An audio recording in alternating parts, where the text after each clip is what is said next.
أعوذ بالله من الشيطان الرجيم. بسم الله الرحمن الرحيم. الحمد لله رب العالمين، الرحمن الرحيم، مالك يوم الدين، إياك نعبد وإياك نستعين، اهدنا الصراط المستقيم، صراط الذين أنعمت عليهم غير المغضوب عليهم ولا الضالين.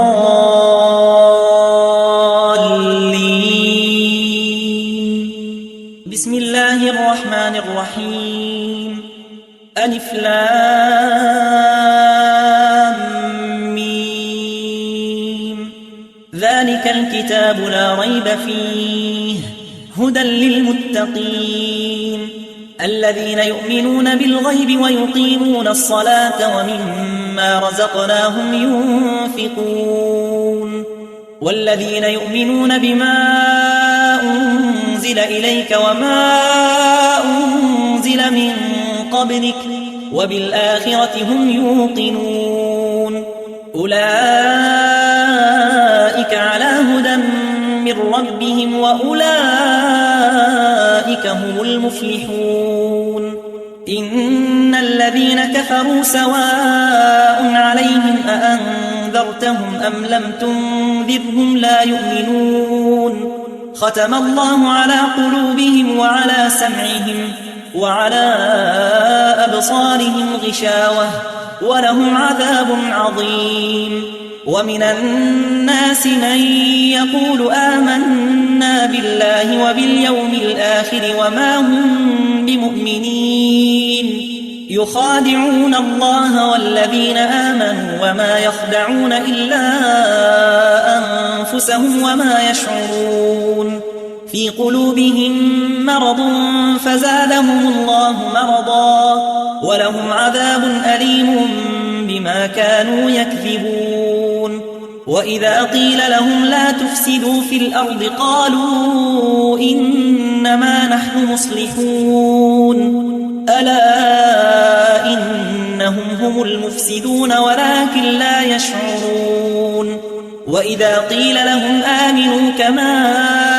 آمن الناس قالوا أنؤمن كما آمن السفهاء ألا إنهم هم السفهاء ولكن لا يعلمون. وإذا لقوا الذين آمنوا قالوا آمنا وإذا خلوا إلى شياطينهم قالوا إنا معكم إنما نحن مستهزئون. الله يستهزئ بهم ويمدهم في طغيانهم يعمهون. أولئك الذين اشتروا الضلالة بالهدى فما ربحت تجارتهم وما كانوا مهتدين. مثلهم كمثل الذي استوقد نارا فلما أضاءت ما حوله ذهب الله بنورهم وتركهم في ظلمات لا يبصرون. صم بكم عمي فهم لا يرجعون. أو كصيب من السماء فيه ظلمات ورعد وبرق يجعلون أصابعهم في آذانهم من الصواعق حذر الموت والله محيط بالكافرين. يكاد البرق يخطف أبصارهم كلما أضاء لهم مشوا فيه وإذا أظلم عليهم قاموا ولو شاء الله لذهب بسمعهم وأبصارهم إن الله على كل شيء قدير. يا أيها الناس اعبدوا ربكم الذي خلقكم والذين من قبلكم لعلكم تتقون. الذي جعل لكم الأرض فراشا والسماء بناء وأنزل من السماء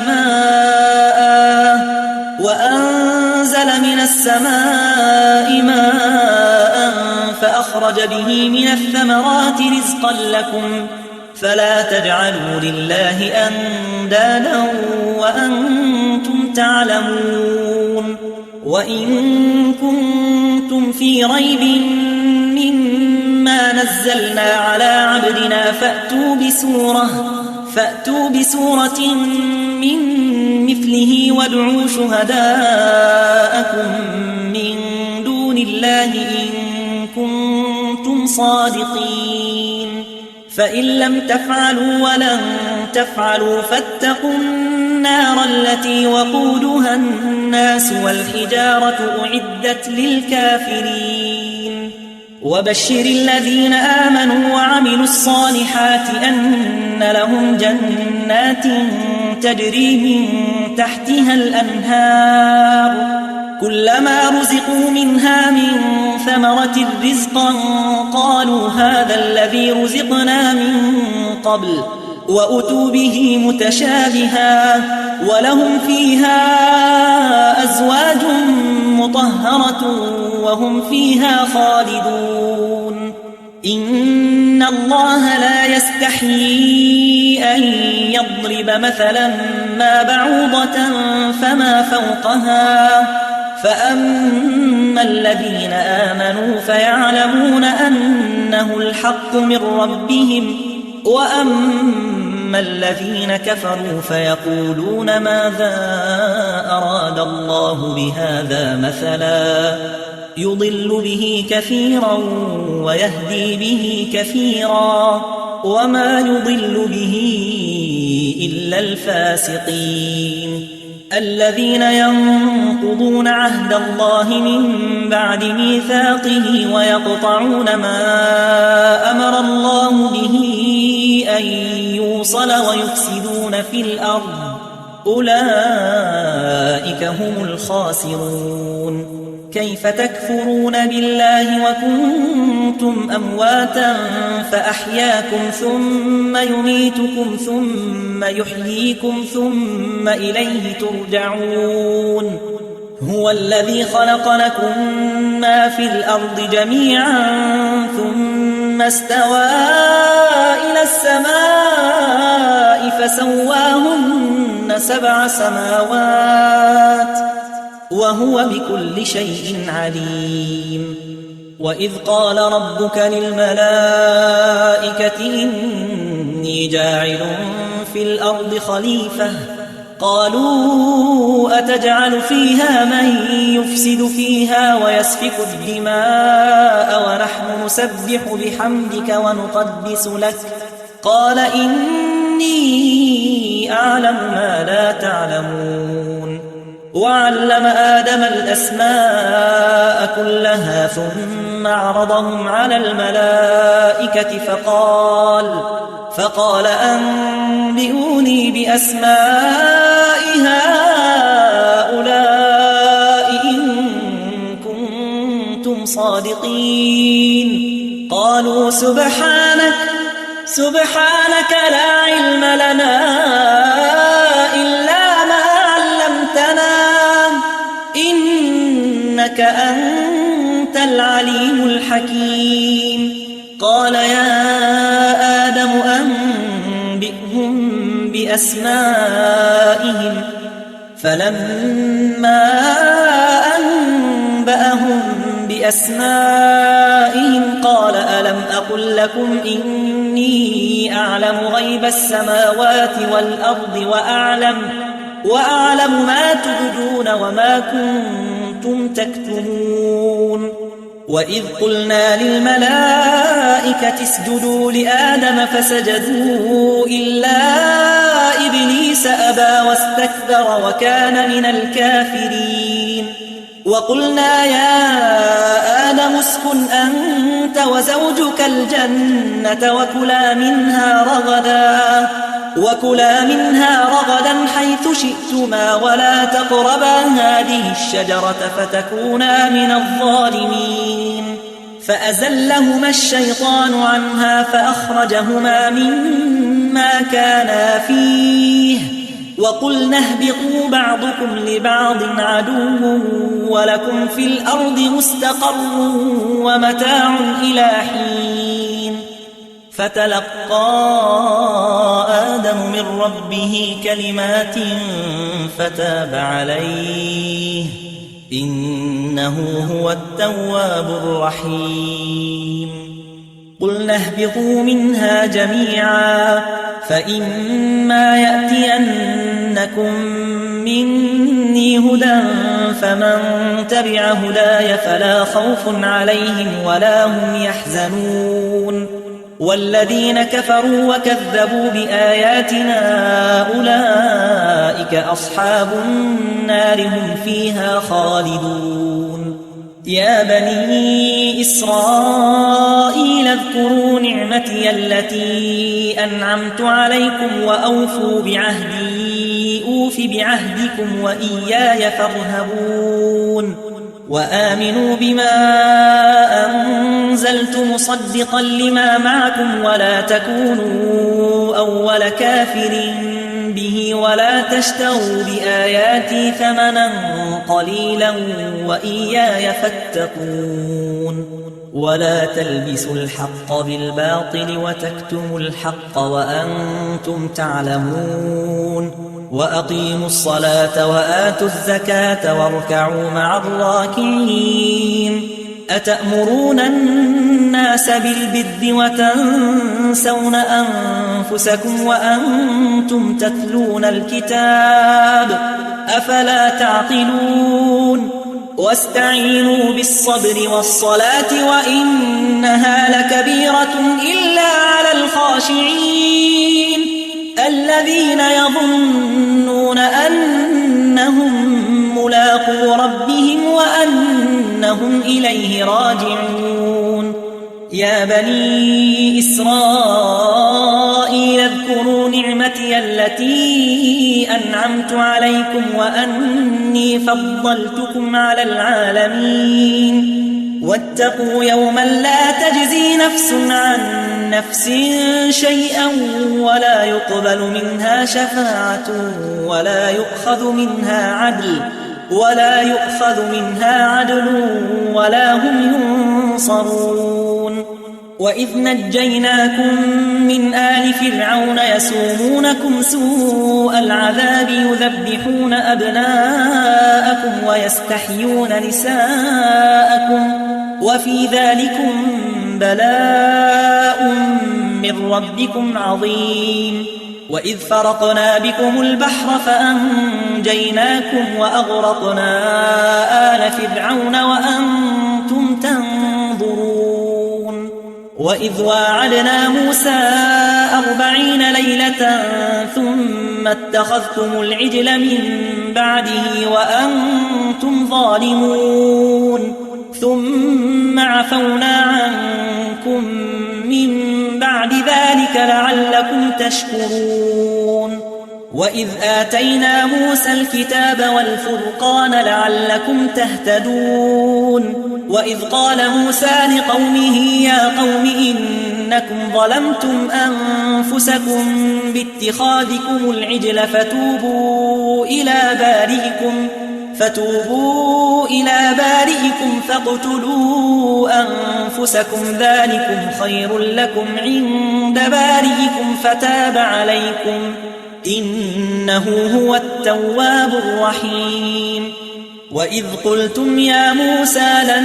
نؤمن لك حتى نرى الله جهرة فأخذتكم الصاعقة وأنتم تنظرون ثم بعثناكم من بعد موتكم لعلكم تشكرون وظللنا عليكم الغمام وأنزلنا عليكم المن والسلوى كلوا من طيبات ما رزقناكم وما ظلمونا ولكن كانوا أنفسهم يظلمون وإذ قلنا ادخلوا هذه القرية فكلوا منها حيث شئتم رغدا وادخلوا الباب سجدا وقولوا حطة نغفر لكم خطاياكم وسنزيد المحسنين فبدل الذين ظلموا قولا غير الذي قيل لهم فأنزلنا على الذين ظلموا رجزا من السماء بما كانوا يفسقون وإذ استسقى موسى لقومه فقلنا اضرب بعصاك الحجر فانفجرت منه 12 عينا قد علم كل أناس مشربهم كلوا واشربوا من رزق الله ولا تعثوا في الأرض مفسدين وإذ قلتم يا موسى لن نصبر على طعام واحد فادع لنا ربك يخرج لنا مما تنبت الأرض من بطلها وقثائها وفومها وعدسها وبصلها قال أتستبدلون الذي هو أدنى بالذي هو خير اهبطوا مصرا فإن لكم ما سألتم وضربت عليهم الذلة والمسكنة وباءوا بغضب من الله ذلك بأنهم كانوا يكفرون بآيات الله ويقتلون النبيين بغير الحق ذلك بما عصوا وكانوا يعتدون إن الذين آمنوا والذين هادوا والنصارى والصابئين من آمن بالله واليوم الآخر وعمل صالحا فلهم أجرهم عند ربهم ولا خوف عليهم ولا هم يحزنون وإذ أخذنا ميثاقكم ورفعنا فوقكم الطور خذوا ما آتيناكم بقوة واذكروا ما فيه لعلكم تتقون ثم توليتم من بعد ذلك فلولا فضل الله عليكم ورحمته لكنتم من الخاسرين ولقد علمتم الذين اعتدوا منكم في السبت فقلنا لهم كونوا قردة خاسئين فجعلناها نكالا لما بين يديها وما خلفها وموعظة للمتقين وإذ قال موسى لقومه إن الله يأمركم أن تذبحوا بقرة قالوا أتتخذنا هزوا قال أعوذ بالله أن أكون من الجاهلين قالوا ادع لنا ربك يبين لنا ما هي قال إنه يقول إنها بقرة لا فارض ولا بكر عوان بين ذلك فافعلوا ما تؤمرون قالوا ادع لنا ربك يبين لنا ما لونها قال إنه يقول إنها بقرة صفراء فاقع لونها تسر الناظرين قالوا ادع لنا ربك يبين لنا ما هي إن البقرة شابه علينا وإنا إن شاء الله لمهتدون قال إنه يقول إنها بقرة لا ذلول تثير الأرض ولا تسقي الحرث مسلمة لا شية فيها قالوا الآن جئت بالحق فذبحوها وما كانوا يفعلون وإذ قتلتم نفسا فادارأتم فيها والله مخرج ما كنتم تكتمون فقلنا اضربوه ببعضها كذلك يحيي الله الموتى ويريكم آياته لعلكم تعقلون ثم قست قلوبكم من بعد ذلك فهي كالحجارة أو أشد قسوة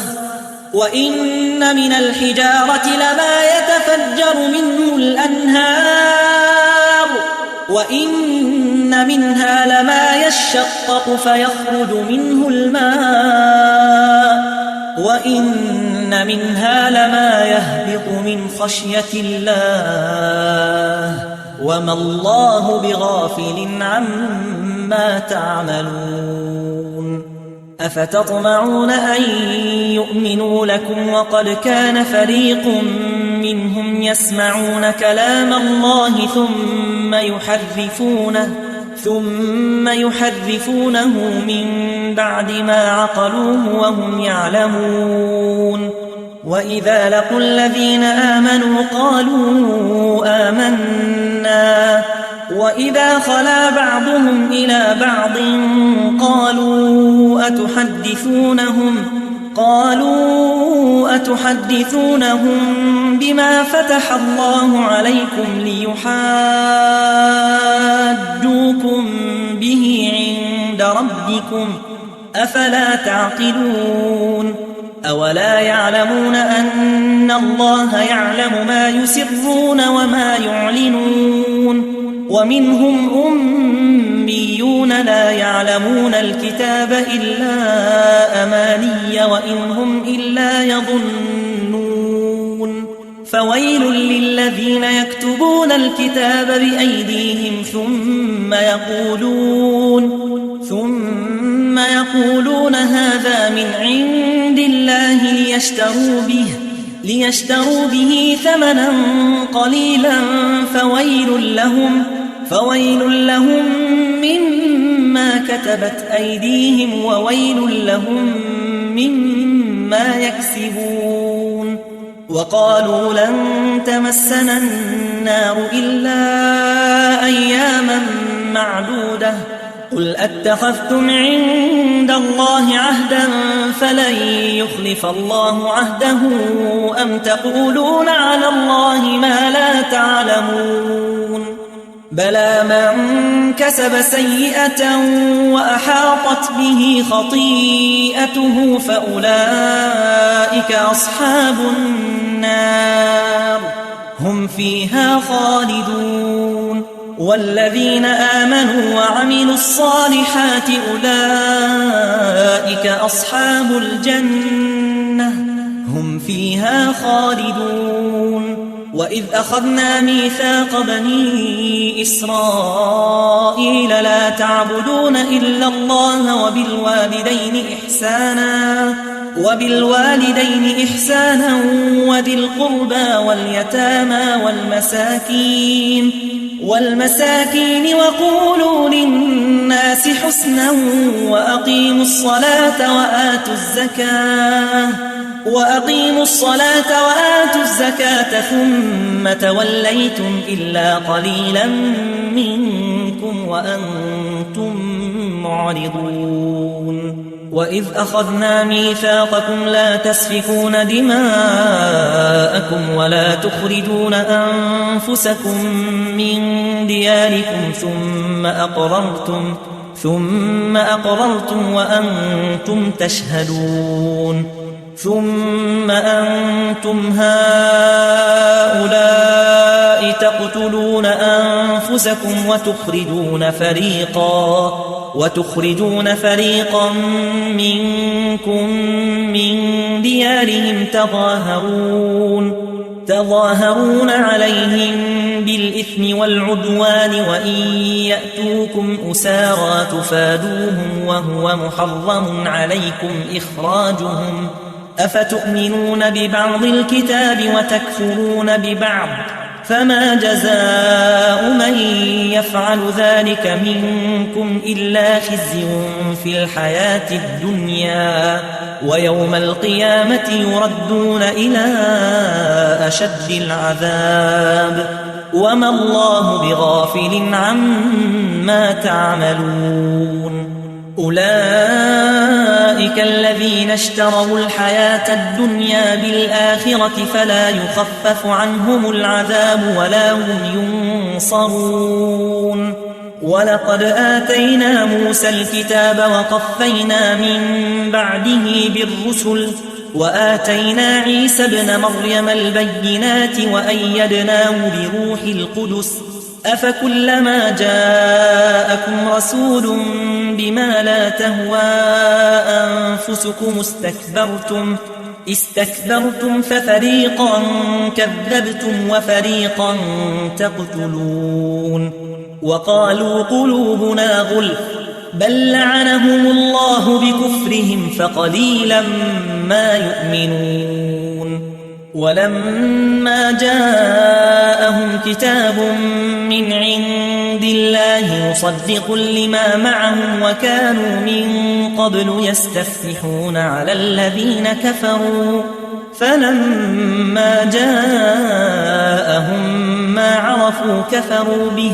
فلعنة الله على الكافرين بئس ما اشتروا به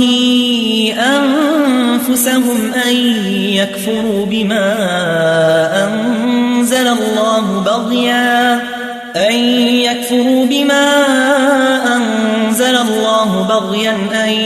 ينزل الله من فضله على من يشاء من عباده فباءوا بغضب على غضب وللكافرين عذاب مهين وإذا قيل لهم آمنوا بما أنزل الله قالوا نؤمن بما أنزل علينا ويكفرون بما وراءه وهو الحق مصدقا لما معهم قل فلم تقتلون أنبياء الله من قبل إن كنتم مؤمنين ولقد جاءكم موسى بالبينات ثم اتخذتم العجل من بعده وأنتم ظالمون وإذ أخذنا ميثاقكم ورفعنا فوقكم الطور خذوا ما آتيناكم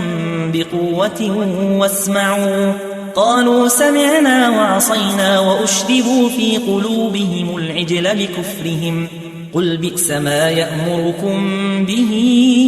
إيمانكم إن كنتم مؤمنين قل إن كانت لكم الدار الآخرة عند الله خالصة من دون الناس فتمنوا الموت إن كنتم صادقين ولن يتمنوه أبدا بما قدمت أيديهم والله عليم بالظالمين ولتجدنهم أحرص الناس على حياة ومن الذين أشركوا يود أحدهم لو يعمر 1000 سنة وما هو بمزحزحه من العذاب أن يعمر والله بصير بما يعملون قل من كان عدوا لجبريل فإنه نزله على قلبك بإذن الله مصدقا لما بين يديه وهدى وبشرى للمؤمنين من كان عدوا لله وملائكته ورسله وجبريل وميكال فإن الله عدو للكافرين ولقد أنزلنا إليك آيات بينات وما يكفر بها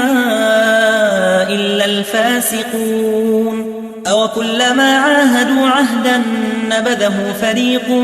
منهم بل أكثرهم لا يؤمنون ولما جاءهم رسول من عند الله مصدق لما معهم نبذ فريق من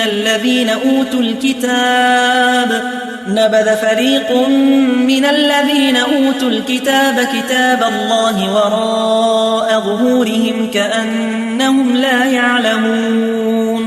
واتبعوا ما تتلو الشياطين على ملك سليمان وما كفر سليمان ولكن الشياطين كفروا يعلمون الناس السحر وما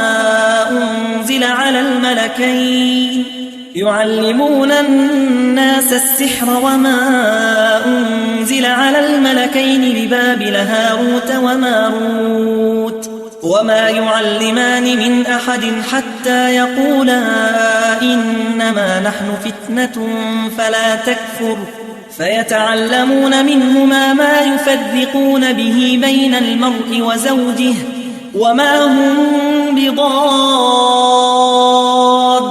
به من أحد إلا بإذن الله ويتعلمون ما يضرهم ولا ينفعهم ولقد علموا لمن اشتراه ما له في الآخرة من خلاق ولبئس ما شروا به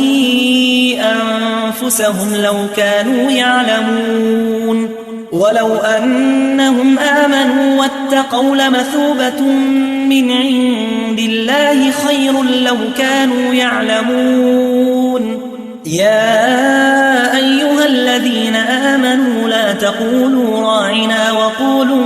انظرنا واسمعوا وللكافرين عذاب أليم ما يود الذين كفروا من أهل الكتاب ولا المشركين أن ينزل عليكم من خير من ربكم والله يختص برحمته من يشاء والله ذو الفضل العظيم ما ننسخ من آية أو ننسها نأت بخير منها أو مثلها ألم تعلم أن الله على كل شيء قدير ألم تعلم أن الله له ملك السماوات والأرض وما لكم من دون الله من ولي ولا نصير أم تريدون أن تسألوا رسولكم كما سئل موسى من قبل ومن يتبدل الكفر بالإيمان فقد ضل سواء السبيل ود كثير من أهل الكتاب لو يردونكم من بعد إيمانكم كفارا حسدا من عند أنفسهم من بعد ما تبين لهم الحق فاعفوا واصفحوا حتى يأتي الله بأمره إن الله على كل شيء قدير وأقيموا الصلاة وآتوا الزكاة وما تقدموا لأنفسكم من خير تجدوه عند الله إن الله بما تعملون بصير وقالوا لن يدخل الجنة إلا من كان هودا أو نصارى تلك أمانيهم قل هاتوا برهانكم إن كنتم صادقين بلى من أسلم وجهه لله وهو محسن فله أجره عند ربه ولا خوف عليهم ولا هم يحزنون وقالت اليهود ليست النصارى على شيء وقالت النصارى ليست اليهود على شيء وهم يتلون الكتاب كذلك قال الذين لا يعلمون مثل قولهم فالله يحكم بينهم يوم القيامة فيما كانوا فيه يختلفون ومن أظلم ممن منع مساجد الله أن يذكر فيها اسمه وسعى في خرابها أولئك ما كان لهم أن يدخلوها إلا خائفين لهم في الدنيا خزي ولهم في الآخرة عذاب عظيم ولله المشرق والمغرب فأينما تولوا فثم وجه الله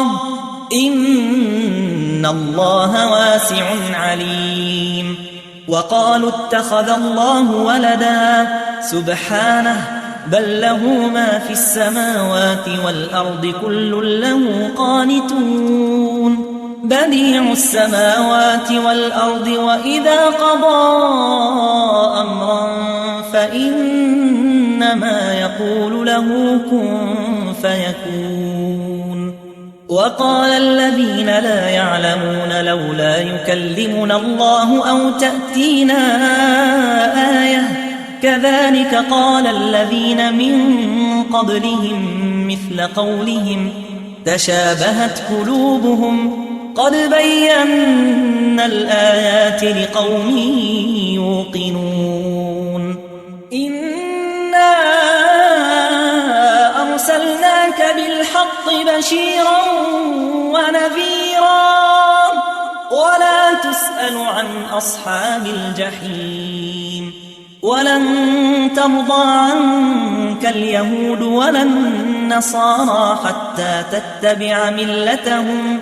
قل إن هدى الله هو الهدى ولئن اتبعت أهواءهم بعد الذي جاءك من العلم ما لك من الله من ولي ولا نصير. الذين آتيناهم الكتاب يتلونه حق تلاوته أولئك يؤمنون به ومن يكفر به فأولئك هم الخاسرون. يا بني إسرائيل اذكروا نعمتي التي أنعمت عليكم وأني فضلتكم على العالمين. واتقوا يوما لا تجزي نفس عن نفس شيئا ولا يقبل منها عدل ولا تنفعها شفاعة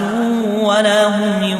ينصرون. وإذ ابتلى إبراهيم ربه بكلمات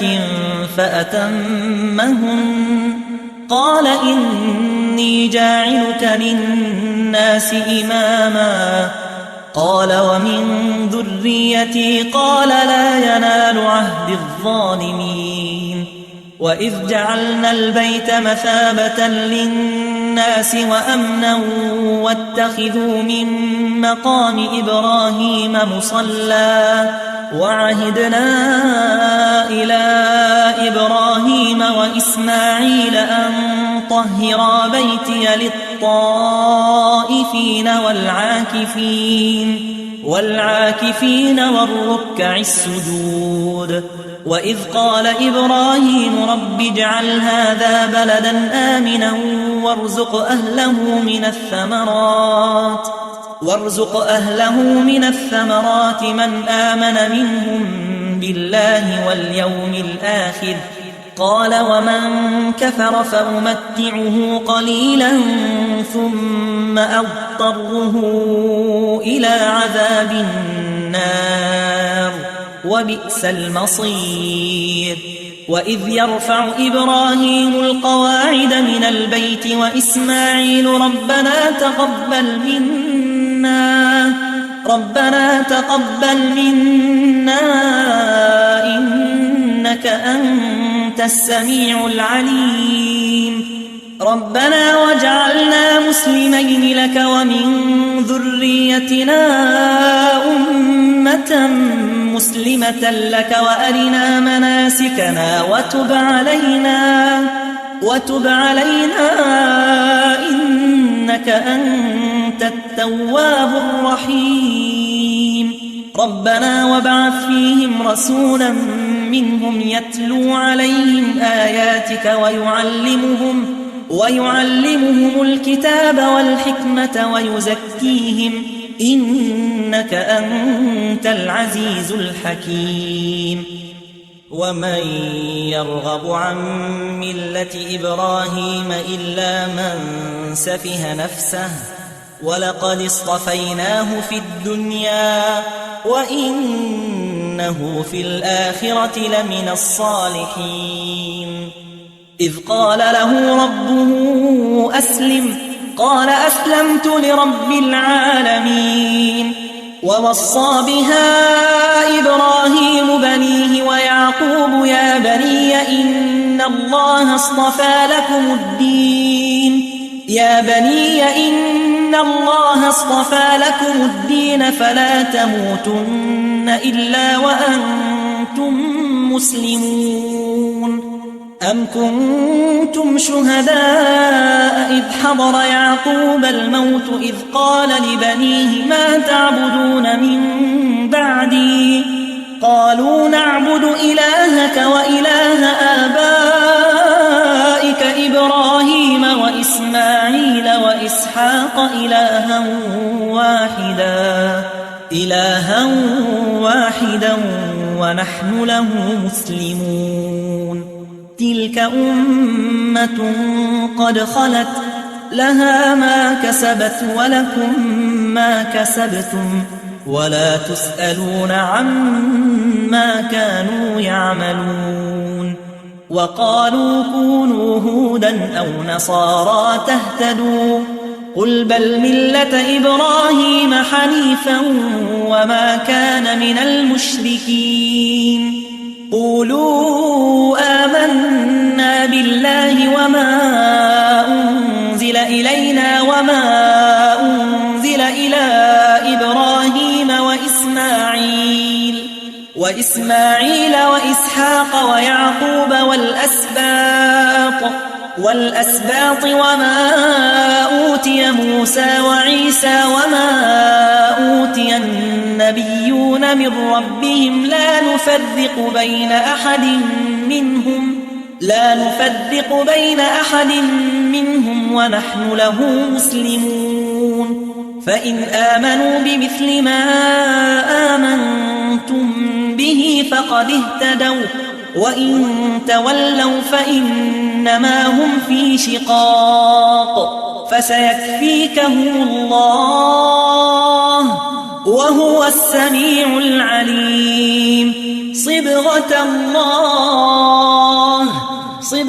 الله ومن أحسن من الله صبغة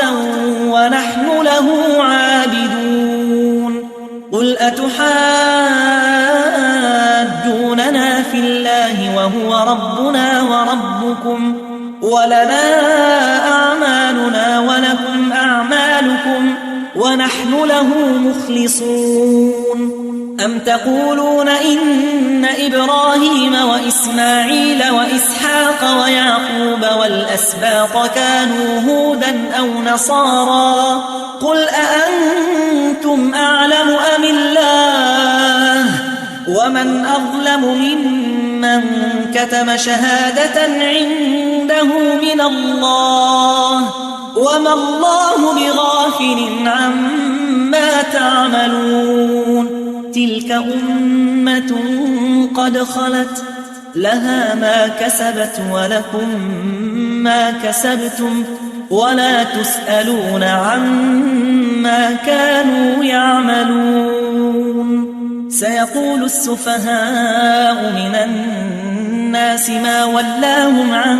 قبلتهم التي كانوا عليها قل لله المشرق والمغرب يهدي من يشاء إلى صراط مستقيم وكذلك جعلناكم أمة وسطا لتكونوا شهداء على الناس ويكون الرسول عليكم شهيدا وما جعلنا القبلة التي كنت عليها إلا لنعلم من يتبع الرسول ممن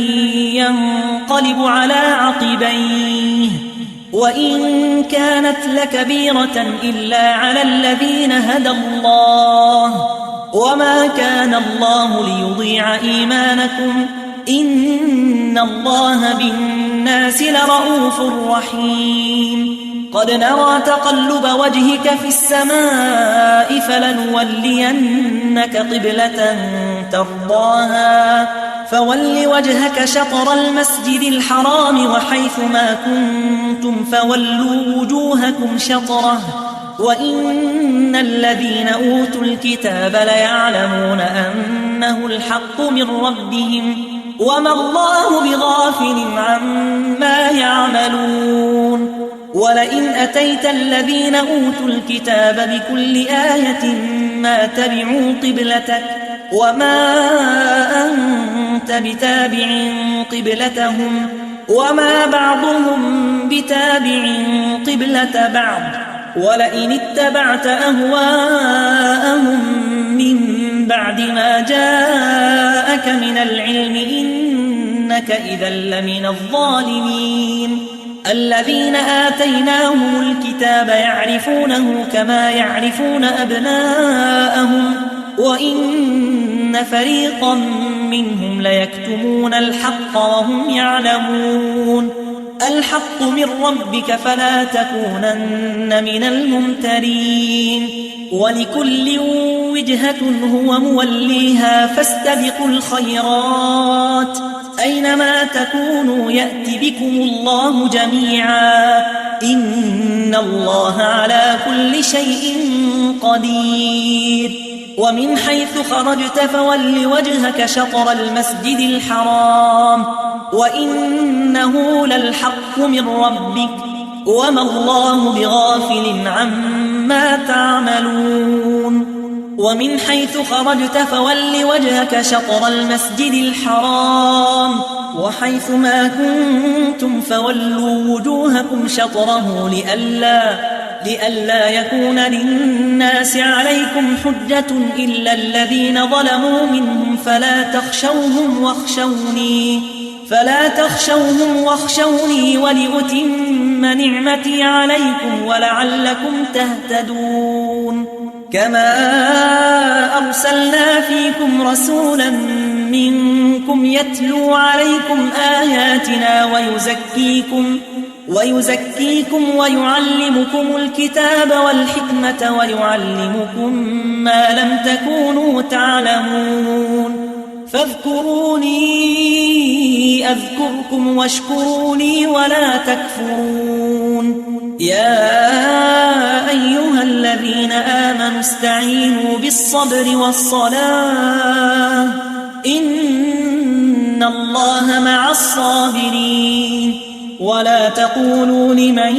يقتل في سبيل الله أموات بل أحياء ولكن لا تشعرون ولنبلونكم بشيء من الخوف والجوع ونقص من الأموال والأنفس والثمرات وبشر الصابرين الذين إذا أصابتهم مصيبة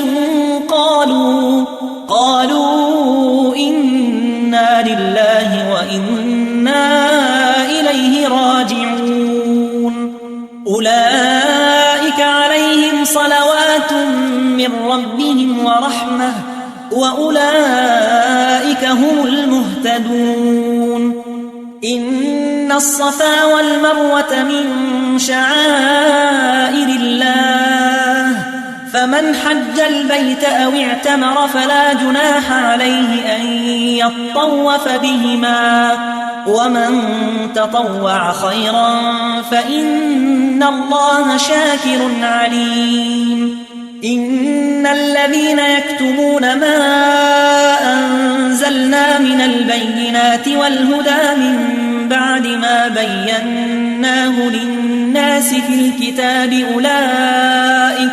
أولئك يلعنهم الله ويلعنهم اللاعنون إلا الذين تابوا وأصلحوا وبينوا فأولئك أتوب عليهم وأنا التواب الرحيم إن الذين كفروا وماتوا وهم كفار أولئك عليهم لعنة الله والملائكة والناس أجمعين خالدين فيها لا يخفف عنهم العذاب ولا هم ينظرون وإلهكم إله واحد لا إله إلا هو الرحمن الرحيم إن إن في خلق السماوات والأرض واختلاف الليل والنهار والفلك التي تجري في البحر بما ينفع الناس وما أنزل الله من السماء من ماء فأحيا به الأرض بعد موتها وبث فيها من كل دابة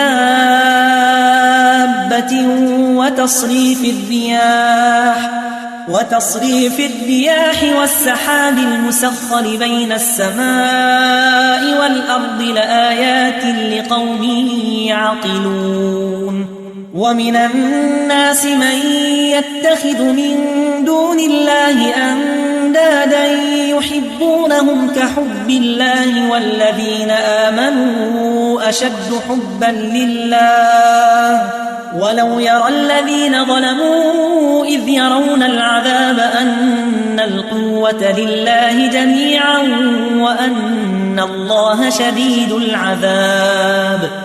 إذ تبرأ الذين اتبعوا من الذين اتبعوا ورأوا العذاب وتقطعت بهم الأسباب وقال الذين اتبعوا لو أن لنا كرة فنتبرأ منهم كما تبرأوا منا كذلك يريهم الله أعمالهم حسرات عليهم وما هم بخارجين من النار يا أيها الناس كلوا مما في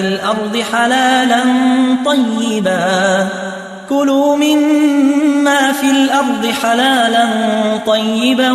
ولا تتبعوا خطوات الشيطان إنه لكم عدو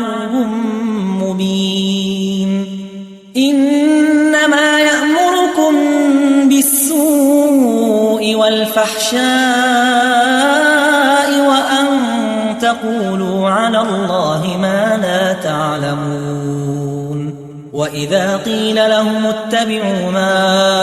أنزل الله قالوا بل نتبع ما ألفينا عليه آباءنا أولو كان آباؤهم لا يعقلون شيئا ولا يهتدون ومثل الذين كفروا كمثل الذي ينعق بما لا يسمع إلا دعاء ونداء صم بكم عمي فهم لا يعقلون يا أيها الذين آمنوا كلوا من طيبات ما رزقناكم واشكروا لله إن كنتم إياه تعبدون إنما حرم عليكم الميتة والدم ولحم الخنزير وما أهل به لغير الله فمن اضطر غير باغ ولا عاد فلا إثم عليه إن الله غفور رحيم إن الذين يكتمون ما أنزل الله من الكتاب ويشترون به ثمنا قليلا أولئك ما يأكلون في بطونهم إلا النار ولا يكلمهم الله يوم القيامة ولا يزكيهم ولهم عذاب أليم أولئك الذين اشتروا الضلالة بالهدى والعذاب بالمغفرة فما أصبرهم على النار ذلك بأن الله نزل الكتاب بالحق وإن الذين اختلفوا في الكتاب لفي شقاق بعيد